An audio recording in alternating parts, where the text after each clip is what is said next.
जय गुरुदेव परम पुरुष गुरुदेव जी। जय गुरुदेव नाम अलख अगम्य की पार में स्वामी तुम्हें प्रणाम।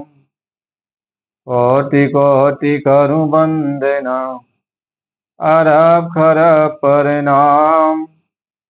चरण कमल बिसरू नहीं जय गुरुदेव नाम।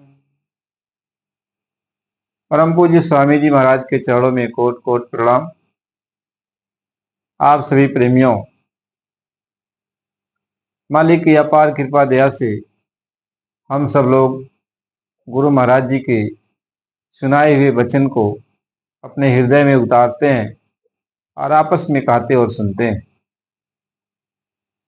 आज का ये सत्संग है कि जब ये आत्मा कर्मों के विधान में फंस गई और जो आत्मा को अपने घर जाने की जो डोरी थी, शब्द की डोरी, वो छूट गई और छूट जाने के कारण आत्मा को यहाँ पे नाना प्रकार के तकलीफ का सामना करना पड़ रहा। आत्मा कभी नरकों में जाती, कभी स्वर्ग आदि लोकों में जाती, कभी 84 लाख जोनियों में जाती। ये आत्मा ऐसे भटकती।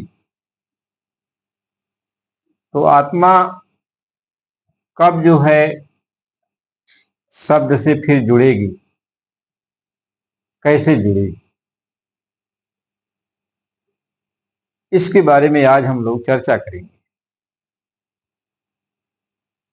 गुरु महाराज जी ने साफ साफ हम लोगों को सुनाया, समझाया, बुझाया, कहा कि बच्चा देखो, ये जो आसमान सामने दिखाई पड़ता है,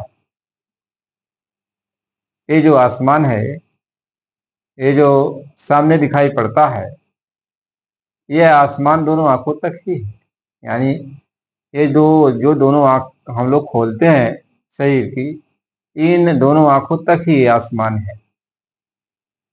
और इन दोनों आंखों के ऊपर, यानी इस आसमान के ऊपर आत्मा बैठी हुई है।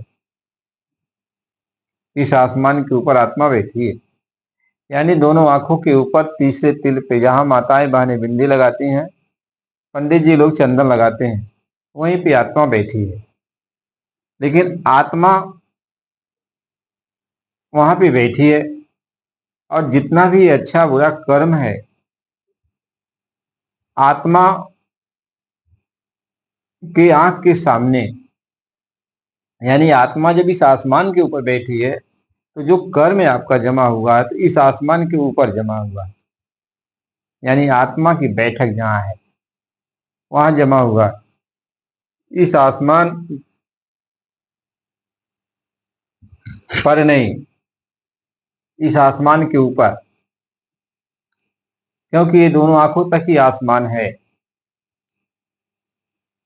तो महात्मा इस चीज को समझा रहे, गुरु महाराज जी इस बात को बताते हैं। इसलिए जो कर्म है आप हमारा अच्छा बुरा जो कर्म जमा होता है, इस आसमान के ऊपर जमा होता है। इसलिए वहां यहाँ का न पानी जा सकता है, यहाँ का कोई जो आप सोचो कि अग्नि चली जाए, पानी चला जाए, हवा चला जाए या और कोई भी चला जाए, तो इस आसमान के ऊपर ये सब कुछ नहीं जाता। जब यहाँ की कोई चीज नहीं जाती है तो वो कर्म में धुल भी नहीं सकता, वो कर्म साफ भी नहीं हो सकता।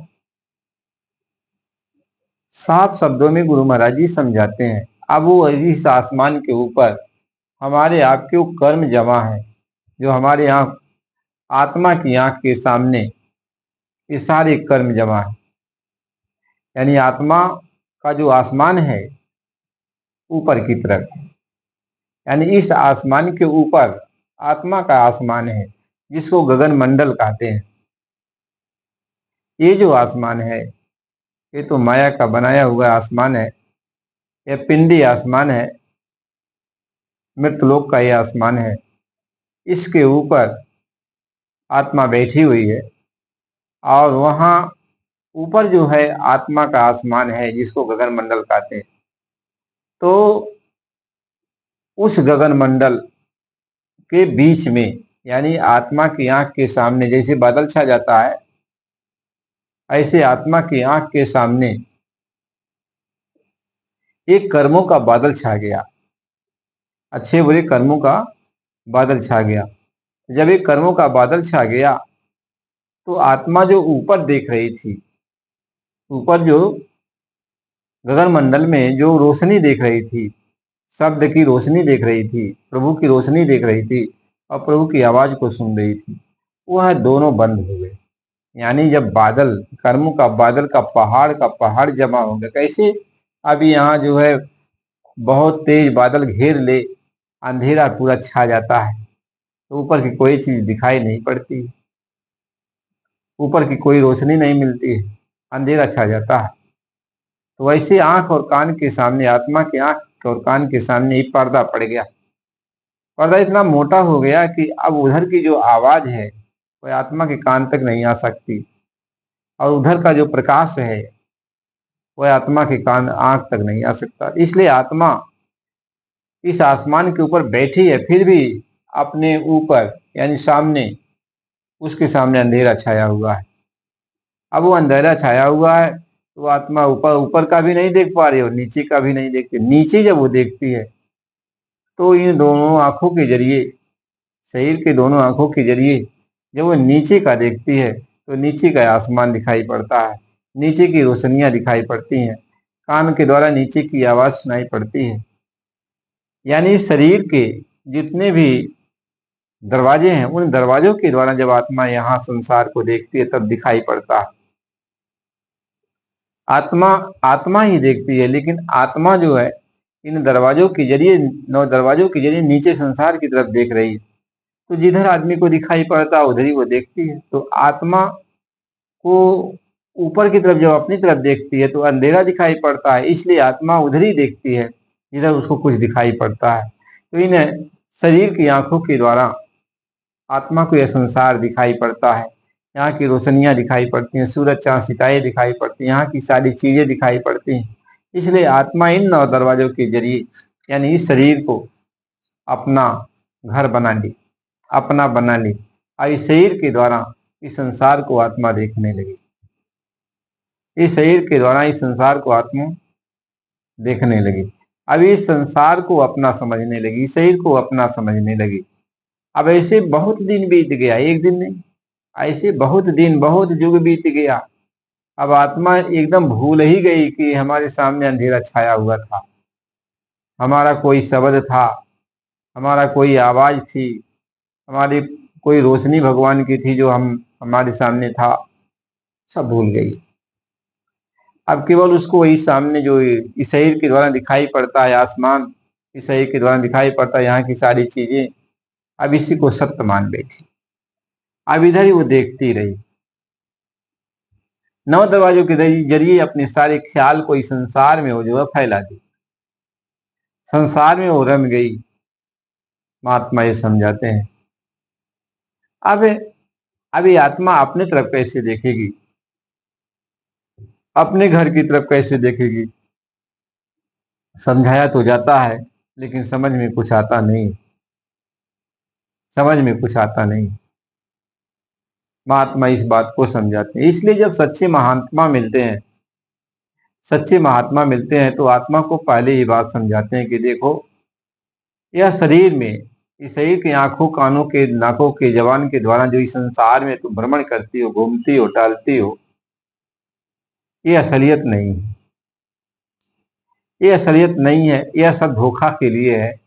देखो आत्मा, तुम यह शरीर नहीं हो, तुम एक अविनाशी आत्मा हो और तुम शरीर से अलग हो, शरीर से तुम अलग हो।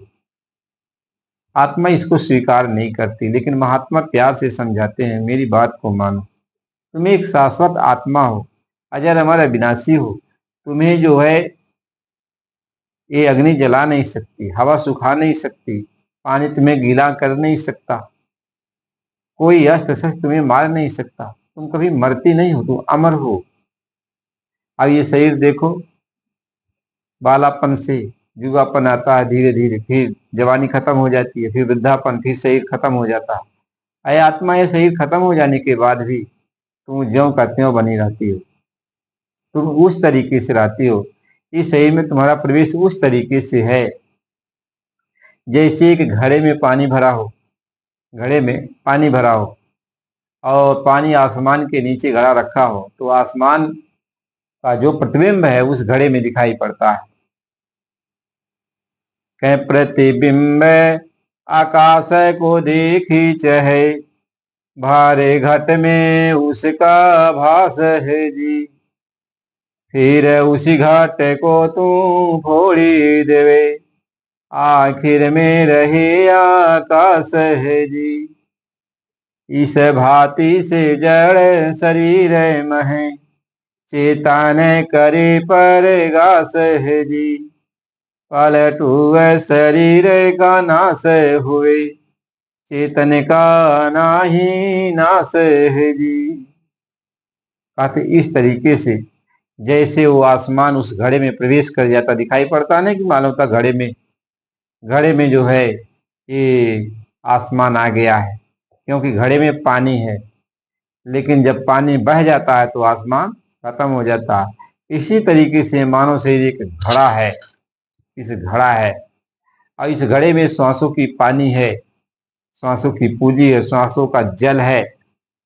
और जब तक ये श्वासों का जल है तो आत्मा का जो प्रतिबिंब है, आत्मा की जो ताकत है, जैसे सूरज की किरण, सूरज आसमान में है लेकिन उसकी किरण इस धरती पे आती है, ऐसे आत्मा इन आंखों की इस आसमान के ऊपर बैठी है, लेकिन उसकी तवज्जो, उसका ख्याल, उसकी शक्ति जो है इस घड़े पर पड़ती है, यानी इस मानव शरीर पे पड़ती है। आंखों के द्वारा, कानों के द्वारा, नाकों के द्वारा, जबान के द्वारा शरीर के हर अंगों में प्रवेश करके पूरे संसार का वो रस आनंद लेती। और इतना इसमें मगन हो गई कि आत्मा अपने आप को भूल ही गई और इस शरीर को अपना मान बैठी और शरीर के साथ रमण कर रही है, शरीर के साथ रमण कर रही है। आप देखो यार, अब तो वैज्ञानिक इतने आगे हो गए इन्हें कि जैसे टेलीविजन आपने खोला, वहां जाके बटन से नहीं खोल रहे हो लेकिन रिमोट से ही खोल रहे हो और रिमोट से ही बंद कर रहे हो, रिमोट से ही सब कुछ कर रहे हो, कहीं पर भी हो, दूर से अपना सारा। ऐसे ही आत्मा अपने द्वारा इस शरीर को चला रही है, अपने रिमोट कंट्रोल के द्वारा। और ऐसा करते करते जब रिमोट कंट्रोल को वह चलाना फिर भूल गई, एकदम उसी में अब खुले का खुला ही रह गया। यानी आत्मा तो पहले जानती थी कि शरीर में कब प्रवेश करना है और शरीर से कब निकलना है, तो रिमोट के द्वारा, अपने शक्ति के द्वारा आत्मा इस शरीर में प्रवेश हो जाती थी। यानी शरीर में ख्याल लगाकर शरीर से सारा आनंद लेती थी संसार का, और जब चाहते थी तो सिमटा लेती थी। लेकिन इतना आदी हो गई कि वह भूल ही गई, सिमटाना ही भूल गई, अब इसमें फंस गई, अब निकलना ही नहीं चाहती। अब आत्मा इस शरीर से निकल ही नहीं पाती है। नहीं तो पहले तो शरीर में जब चाहे शरीर में प्रवेश कर जाती, जब चाहे शरीर से अलग हो जाती थी। इसका ख्याल इसमें प्रवेश कर जाता था, ख्याल निकाल लेती थी। लेकिन अब आत्मा ऐसा फंस गई कि उस ख्याल को अब निकाल ही नहीं पा रही, भूल गई। और जब भूल गई तो शरीर में फंस गई, अब शरीर को छोड़ ही नहीं सकती। अब शरीर को कष्ट होता तो आत्मा को कष्ट होता, शरीर को कोई भी दिक्कत महसूस होती है तो आत्मा को दिक्कत महसूस होती है, क्योंकि इस शरीर के अंदर आत्मा रम गई है। आत्मा की शक्ति शरीर में फंस चुकी है, अब निकल नहीं सकती। जैसे आपका हाथ हो, तो ऐसे ये शक्तियां आत्मा की हाथ है, ताकत है, ये सब फंस के, और जब फंस गई तो आत्मा इसको अपना समझ रही है, इसके दुख तकलीफ को, लाभ हानि को, जस अवजस को, जन्म मरण को अपना समझ रही है। महात्मा यही समझाते हैं कि जब तक ये आत्मा अपने फैले हुए ख्याल को सिमटा करके अपनी जगह पर इकट्ठा नहीं हो जाती जहां पर ये बैठी है, तब तक ये जो है अपने घर चलने के लिए कोई साधना कर नहीं सकती। क्योंकि इसको अपने घर जाना है तो जहां पर बैठी है वहां से ऊपर की तरफ जाना है, आगे। लेकिन ये नीचे की तरफ देख रही, तो पहले इसका ख्याल तो सिमटना चाहिए।